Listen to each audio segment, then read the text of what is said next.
නෑ ඇයි? මං අල්ලගන්න හිටියේ අද. ඇයි? උදේ දැන් පොලේ යනකොට මට පස්සෙනේ ගියාට පස්සේ තමයි මේ මීටර උනේ එක. හොඳට ආවම අලුත් ෂර්ට් එකක් එහෙම ඇඳලා සෙන්ට් ගහලා තනියම යනකොට දැන් වෙන දවස්වල දැන් අපි යනකොට ඔය මොකක්වත් නැහැ නේ. ඔය මොකක්වත් තියෙන එකක් අඳගෙන යන්නේ. සෙන්ට් ගහලිත් නැහැ මොනවත් නැහැ. එහෙනම් තමයි අර සෙන්ට් ගාලා කිල්ලෝ වන්දි යනවා. එතකොට කොහොමද තමයි කොල්ලෙක් වගේ යන්නේ. තුන ලස්සන. එහෙම සෙනසුරාදා කෙල්ල පන් තියෙනවා.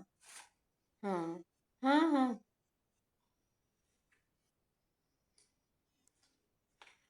බොහොම හොඳයි. නෝ හදිරේ එකදා. ඊළඟ දවසට බලමුකෝ තනියම යන විදිහ. බලමුකෝ. බලමු.